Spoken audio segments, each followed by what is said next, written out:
देखिए, मेरी ज़िंदगी की सियासी ज़िंदगी की शुरुआत जो है वो लोग नहीं जानते हैं। तो इन हालात से हम पहले से गुजरते हैं, अभी गुजरेंगे, तो इसमें मनोबल क्यों होगा। वो उनके पार्टी का फैसला लिए चले गए।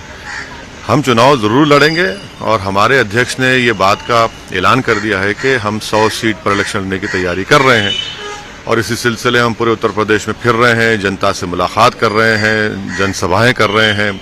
संगठन मजबूत है तो हम अपने रास्ते पर चल रहे हैं। तो किसके साथ आपका अलायंस है?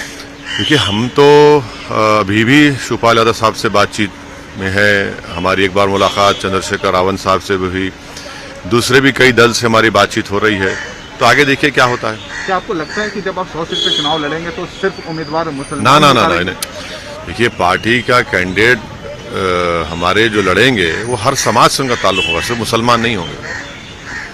आप जब चुनाव सभा कर रहे हैं तो अखिलेश यादव भी मैदान में हैं और ये बताया जाता है कि अखिलेश यादव और बीजेपी के बीच की लड़ाई है। उन्होंने कहा बंगाल में खेला हुआ और अब यहाँ होगा खदेड़ा होगा। देखिए, अखिलेश यादव को ये समझना चाहिए कि MY कॉम्बिनेशन काम में नहीं आएगा।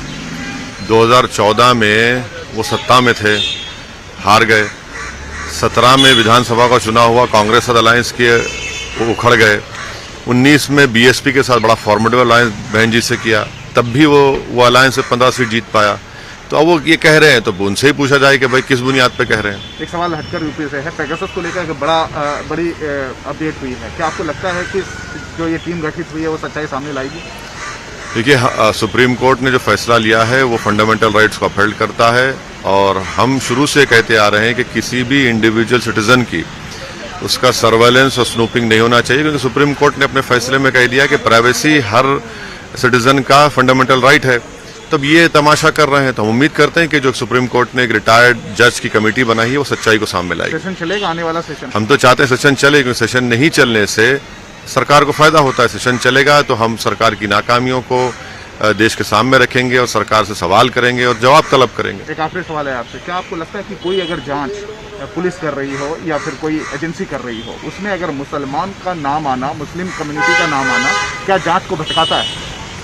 देखिए, जितनी जांच अगर मुसलमान उसमें एक्यूज होता है तो वो पूरी बायस्ड होती है। इसके लिए मैं नहीं कह रहा हूँ, कई कमिटीज हैं, कमीशन की रिपोर्ट है, सच्चाई तो सामने आती नहीं है।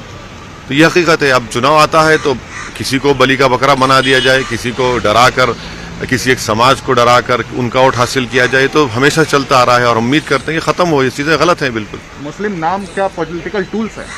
नहीं, मुस्लिम नाम से पोलराइजेशन करने की कोशिशें की जाती हैं। मुसलमानों को बीजेपी मुसलमानों का डर मेजॉरिटी कम्युनिटी पैदा करती है और दूसरे पार्टियां मुसलमानों को डरा कर वोट हासिल करती है। हम ये कह रहे हैं कि ना आपको बीजेपी से डरना है, ना किसी पार्टी को डर कर वोट देना है। आपको उम्मीद पर अपनी एक पॉलिटिकल लीडरशिप को इस यूपी के चुनाव